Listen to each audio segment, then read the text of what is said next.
With Prince Bell, we rocking with keeping it real sports, and we gonna be on this. We gonna be on a lot of times. I love the platform. Check in. It's the new wave. Like, follow, subscribe, and do all that good stuff.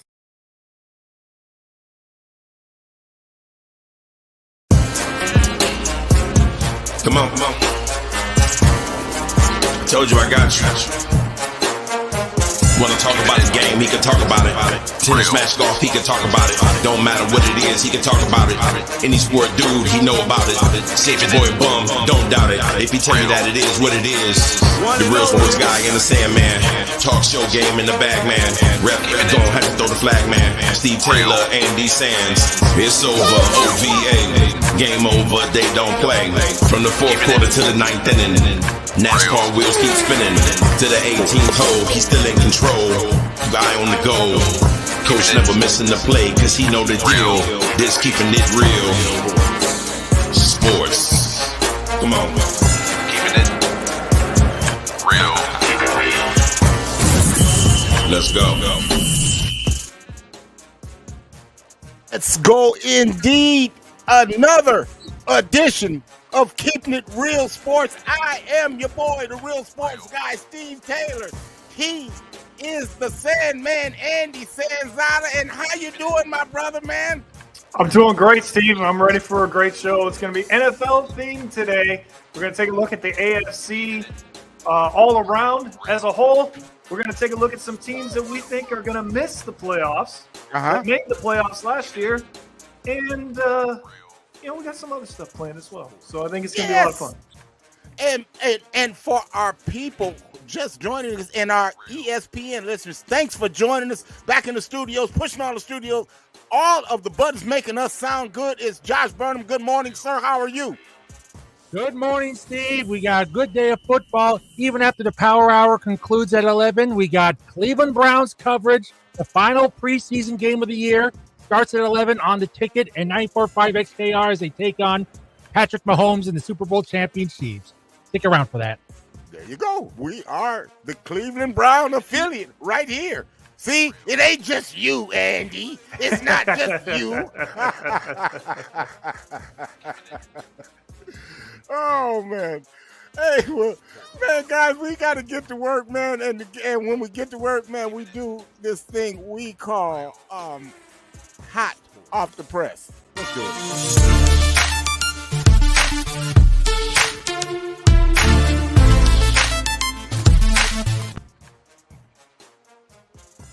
All right, Steve. Well, a big trade happened last night, and a surprising move, I think, for a lot of people. But I don't think it was surprising to you and me, because this is put up or shut up time for Dak Prescott. And Dallas had to come up with plan B if indeed he continues to play the way he has over the last two seasons. So they said, hey, San Francisco, you've got an extra quarterback. Why don't you send him over here? It didn't work out for you in the draft. And so Dallas trades for Trey Lance, and the 49ers get a fourth-round pick. I think that's a pretty good swing for San Francisco. Well, what do you think? They got him for a slice of pizza. See, the problem that I have is nobody's talking about San Francisco trading all those draft capitals to get this kid, and they traded him for a slice of pizza. Problem. See, I'm not going to let you get away with the Brock Purdy deal. So what? You got Brock Purdy. We don't really know if Brock Purdy is that good. We don't know yet. We think we know, but we don't know. Man, we know that Trey Lance really can't play. That's what I know. I know he's 50-50. Sometimes the passes look good. Sometimes they don't. I don't think it's a big deal for Dallas at all. Dak ain't got nothing to worry about. So there you go. Let's do quick hitters.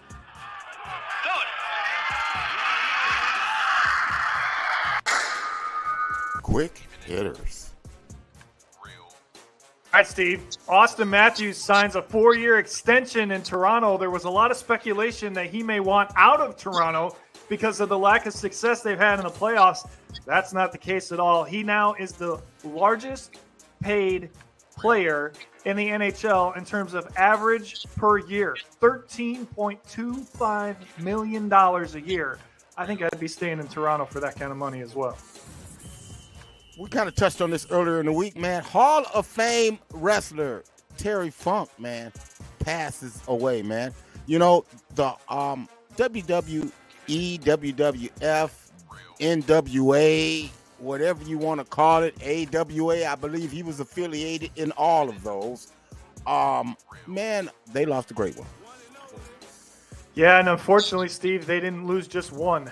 They lost two, and this one was a real big surprise. Bray Wyatt, Wyndham Rotunda, passes away at the age of 36. Wow. Too young, just too young. I watched SmackDown last night, as you know, every week, and they did a tremendous job with the tribute to both Bray and Terry Funk. So hats off to the WWE for how they handled that. Okay, man, on a lighter note, as we get to golf, hey, man, my guy, Victor Hovland, is tearing up the golf scene right now. Dude shot a 28 on the back nine Sunday to run away with the tournament. Dude shot 8 threes and a 4 on the back nine. Ridiculous, man. I mean, ridiculous on the back nine. 61 overall. Dude is in another zone right now. Man, that's probably going to continue on as he goes for his quest for the FedEx Cup. Yeah, and he shot a 30 on the back nine yesterday, so he's still feeling it quite well based on how he played last week. And Steve, I watched him play yesterday. He's just so comfortable off the tee box right now. And on this course, specifically at East Lake in Atlanta, you have to be in the fairway. And that's been the key to his success. And if he continues that, nobody's going to catch him, even though he only has a 2-stroke lead right now. Definitely. Well, Andy, let's get to the NFL portion, man. This is an NFL week. We're going to kick it off with coaches on the hot seat. We call this Storylines.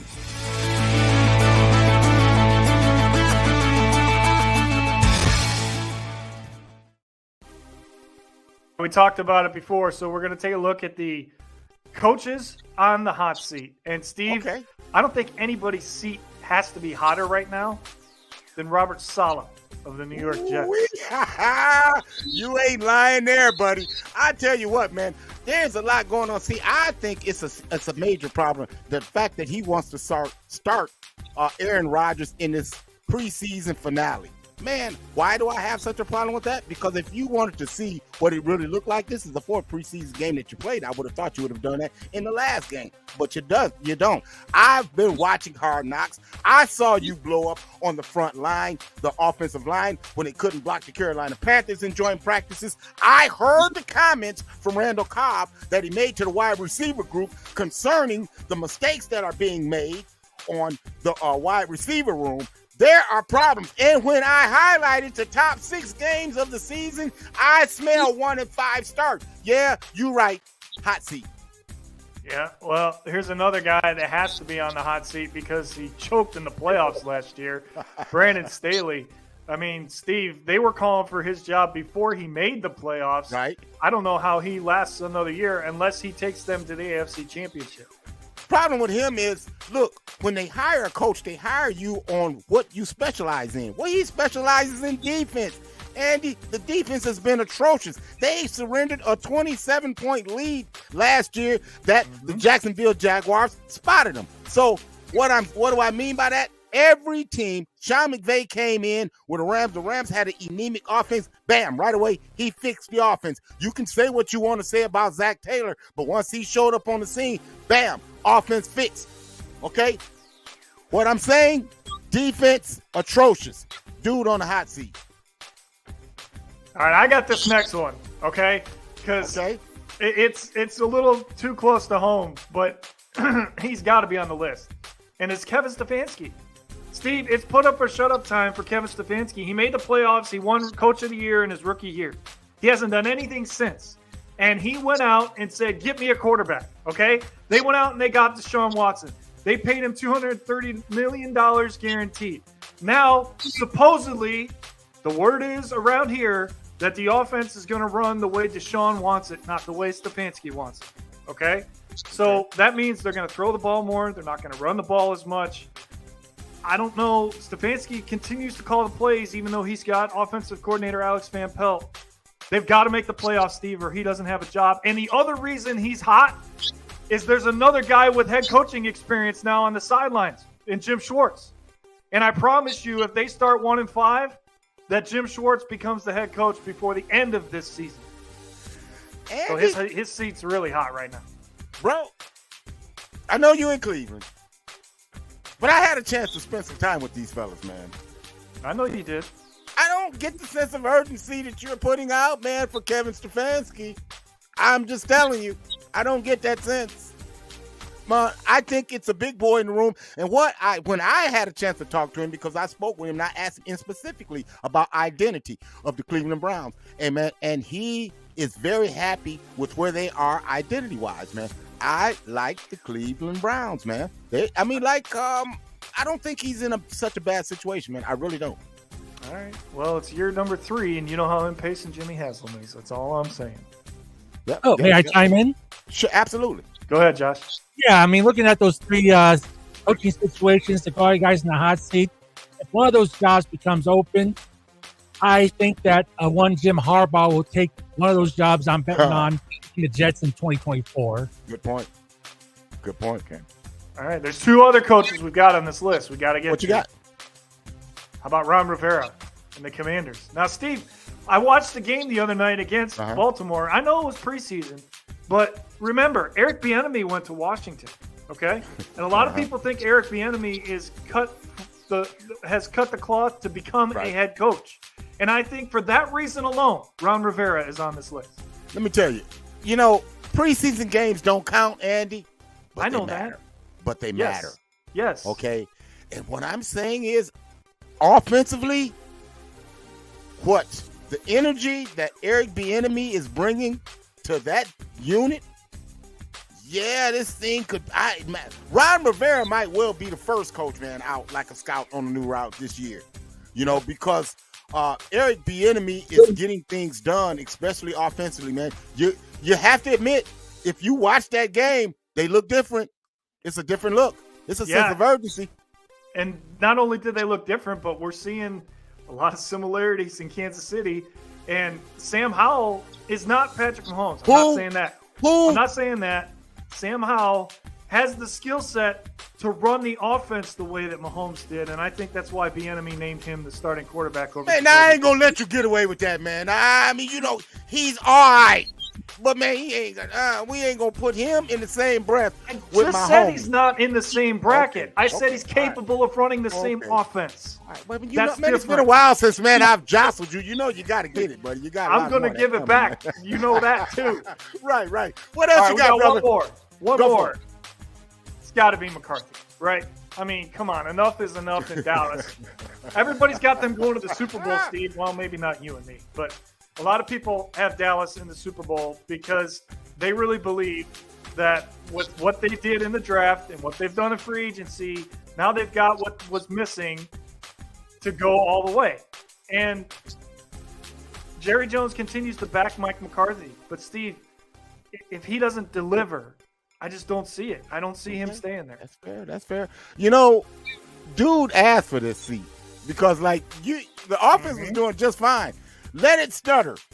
And the thing that concerns the hell out of me, if I was a Cowboy fan, is the fact that he said, I want to dummy things down for Dak. I don't want Dak to be thinking. I want to take away a lot of Dak's looks. Now, well, damn it, if you pay him that much money, man, you need to be putting more on his plate. They're going to have to. Remember, they don't have Zeke now. It's Tony Pollard or bust. And it was Tony Pollard last year. But he's injury prone, so you don't have a backup option. So you gotta deliver if you're Mike McCarthy. No question about it. All right, so that's going to do it for storylines. But, Steve, we've got some previews to take a look at now in terms of breaking down the divisions and how we see things are going to play out in the AFC. Are you ready to get into it? Let's do it.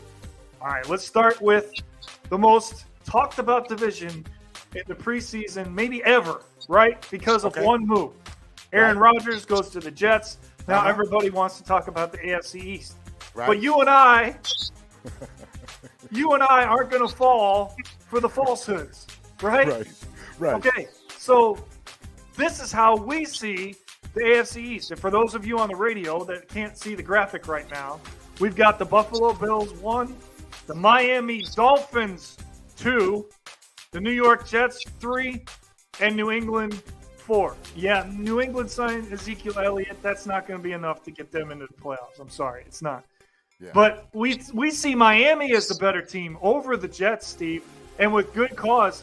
They had one of the best defenses, just like the Jets, but they have a better offense than the Jets. Just adding Aaron Rodgers was not enough, and Dalvin Cook as well, to me, was not enough. Miami's got the better offense. That's why we've got them at 2 in the division.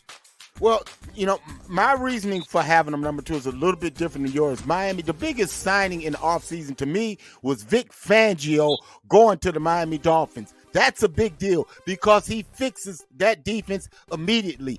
Anybody that knows anything about football in the NFL understands the hardest defense to try to matriculate the ball up the field on is a Vic Fangio defense. Miami has him now. Problem. The New York Jets, we illustrated this earlier. They open up the season at Buffalo. They follow up with the game at Dallas. They play Buffalo first. Excuse me. The game at Buffalo is on Monday night. It's at home. Then they travel to Dallas. Oh, by the way, those 2 teams get after the quarterback pretty good. So if you got offensive line problems, we're going to find out early on. Okay? Master in that is trips to Kansas City and a trip to play the Philadelphia Eagles. Okay, I'm telling you that has 1-5 written all over it. You're not going to make the playoffs at 1-5. We have them number 3 in the division. And New England just doesn't have enough, right, Steve? I mean, that's why we've got them in 4th. So, all right, so that's the AFC East. Where are we going next? Should we go to the North? All right, let's go to the North. Now, this was the of all the divisions in the AFC, Steve, this was the one that we just kept going back and forth and back and forth. And we were switching these teams in and out, right? I mean, because to me, it's going to be the most competitive division in football this year. And I think it's the deepest division of football as well. And you could realistically, if we see Deshaun Watson of Houston, you could realistically shift all these teams in different orders.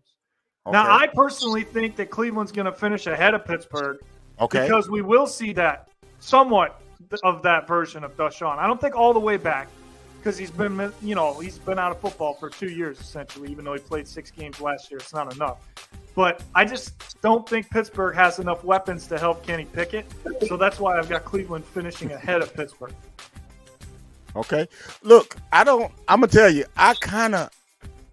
because we did this graphic earlier. Yep. So if I could flip things, I tend to want to agree with one of my cohorts on black and white. I like Baltimore to win the division, Pittsburgh to finish 2nd, and Cincinnati to drop.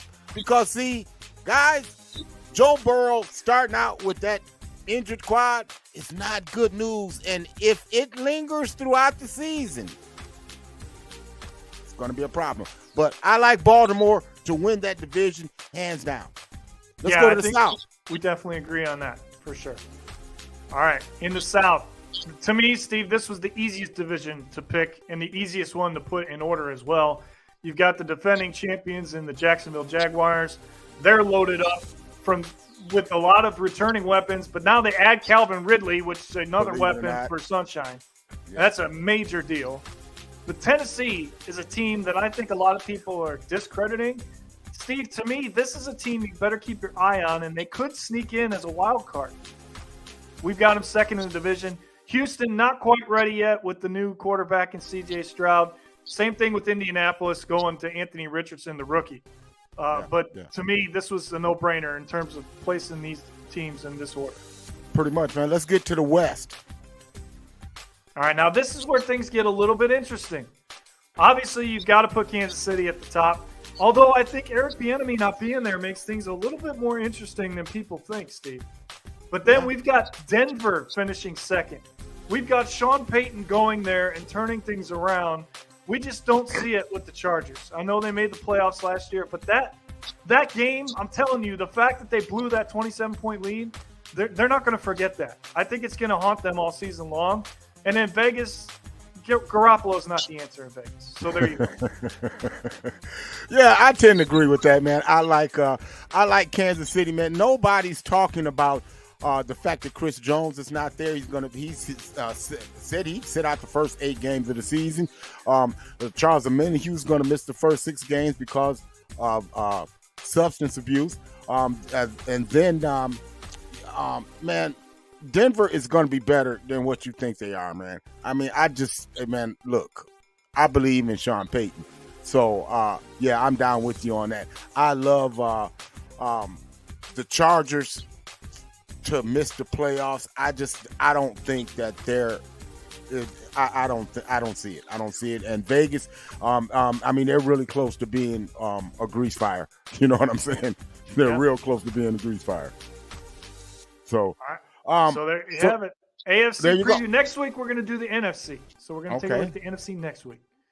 So but now let's take a look at 6 teams that missed the playoffs that made the playoffs last year. Now we're combining the AFC and the NFC to create this list. Okay? Well, you have to, because every year, Andy, there are usually 1 to 2, 6 to 7 different teams that make the playoffs by year. So teams that made the playoffs last year, you're going to have 6 new teams that's going to make it this year. So if you have 6 that's going to make it, you got to have 6 that's not going to make it. So we're looking at 6 teams we project to miss the playoffs this year. All right, let's start with the first team. To me, this was the easiest pick. Tampa Bay, no more Tom Brady. Baker Mayfield comes in as the quarterback. I still think that there's some questions about their head coach as well, and they're going to miss the playoffs. I think they're going to look at a 5 or 6 win season. Yeah, I mean, you're lucky saying 5 or 6 games. You're being awful generous there, man. You know, yeah, I tend to agree with you there, man. The second team that I think, man, that's really going to struggle, man, trying to get in, man, it's going to be an uphill battle for New England. You know, they made the playoffs last year. I don't think they're going to make the playoffs this year. Man, it's just an uphill battle. Mac Jones, man, talking about he wants to get back to Alabama Mac. What the hell is Alabama Mac? I'm just asking. Yeah, exactly. All right, in the NFC, you know, Dalvin Cook leaving, Steve, is a big void for them, and I don't know if they're going to be able to make it up.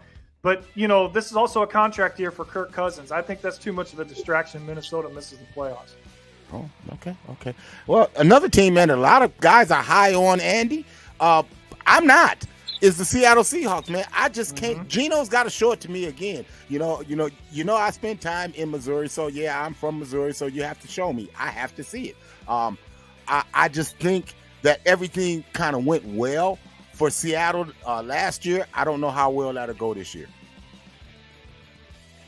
The Giants, I think they snuck up on a lot of people last year, Steve, but I don't see that happening this year. Now, they did just go get Isaiah Simmons, which will shore up that linebacking core on their defense.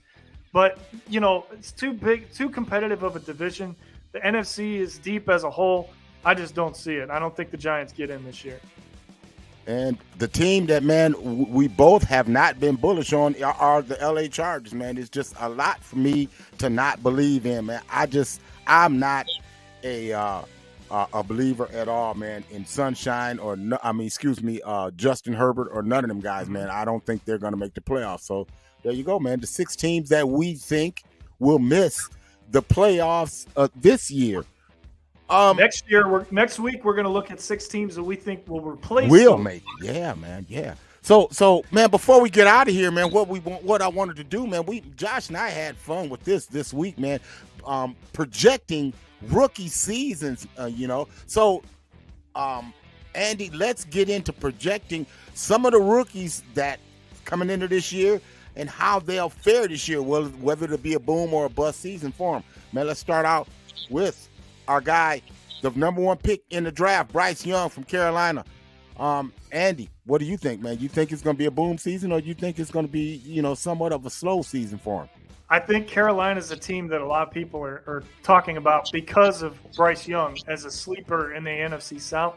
I think it's going to be a boom in terms of he'll keep them competitive. I don't think he'll put up the huge numbers. I think he'll throw a lot of interceptions just because that's what rookie quarterbacks do. But overall, Steve, I think it's a boom for Bryce Young and the Carolina Panthers. Well, for me, Andy, I'm not saying that Bryce Young is a bust. I just think the season will be, because they can't block them up front. You know what I'm saying? And that's going to be a problem consequently. So, that's just my thoughts on that one.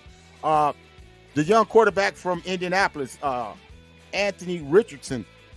Andy, you seem to have reservations on this. Give me your thoughts. Boom or bust season. Yeah, I think it's a bust, Steve. I think they took him too high, first of all, in the draft.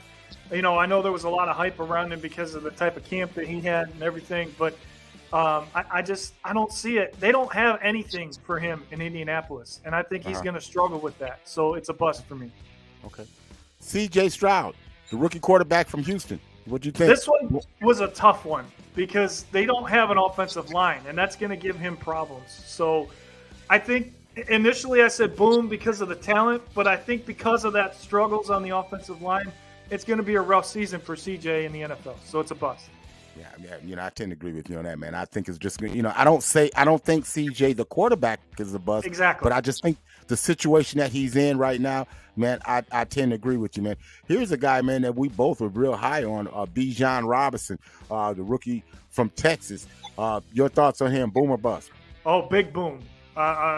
Boom, boom, boom. I would say. I mean, I think this kid's going to win Rookie of the Year, Steve, and I think Atlanta could sneak up on some people in the South. We've got the Saints winning the division. We'll get into that next week.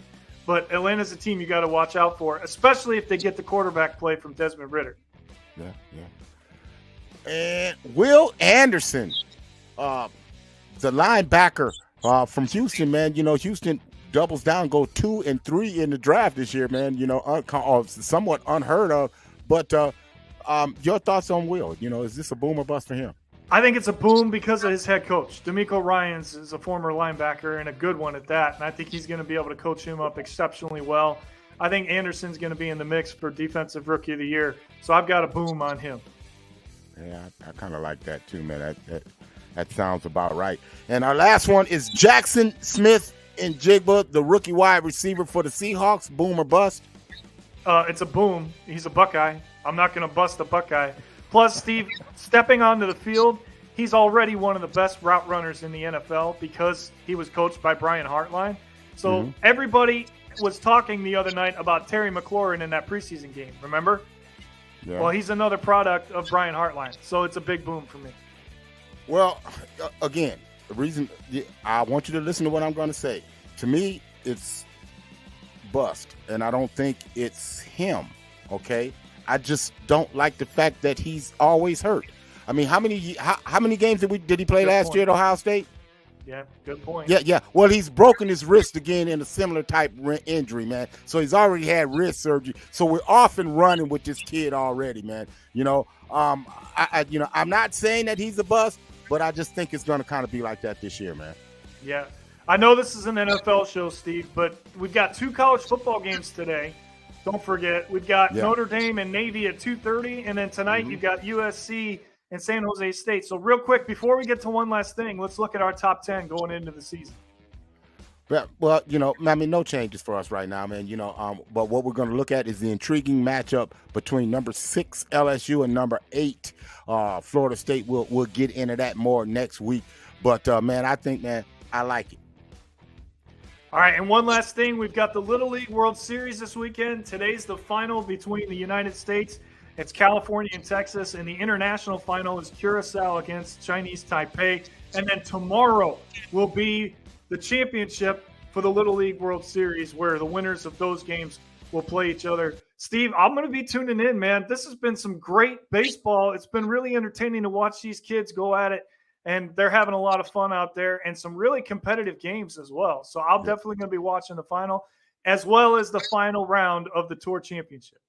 All right, man. It's been fun, but we got to run, man. Another one in, 91 in the books, man. Thank you, our new listening audience on ESPN Radio, for joining us, and for all our listeners. And until next week, we wish you love and peace. Chuck them deuces. We'll see you next week.